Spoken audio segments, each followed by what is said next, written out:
So, andito tayo ngayon sa Avida Towers, South Point in Makati to check a new foreclosed condo unit. But before that, please subscribe to our YouTube channel at Foreclose Hub.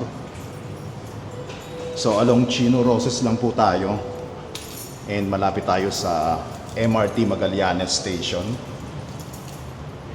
Malapit din po tayo sa Makati CBD. So let's go and check this out. So this is the unit. Around 23 square meters. And then ito yung bathroom niya. Very spacious. Shower head. And then water tank, closet, sink. Good as brand new. Or actually brand new siya, hindi siya nagamit, oh. May seal pa yung CR niya. And then meron tayong kitchen dito. Over and under cabinets. Yan. May dito yung pinaka-ref ninyo. Yan yung sink niya, yan naman makinis. Yan. Yung bathroom pala natin dito is may provision for ayun, parang laundry.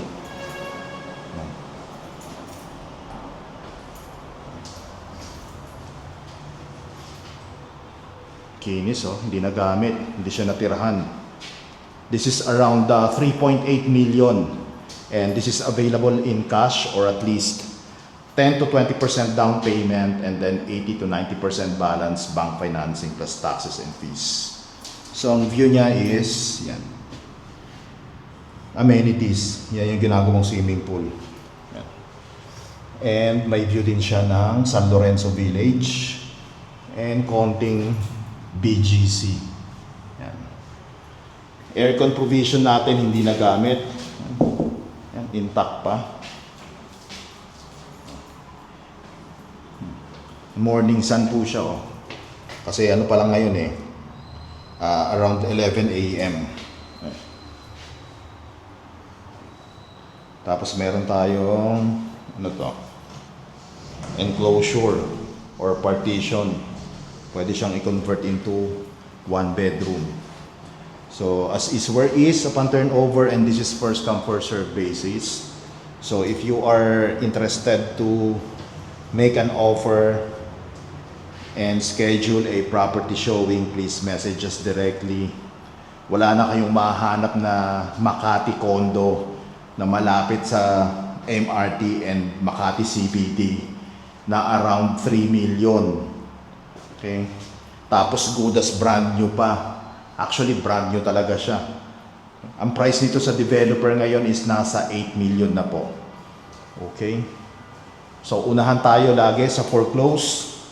Okay? Kaya kung interesado kayo, mag-offer na agad kayo para ma-avail nyo po ang unit na to.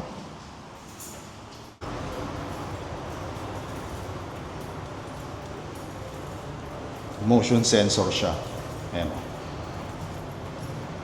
Pag may action na yan, nag-automatic na nagto-turn on yung ilaw.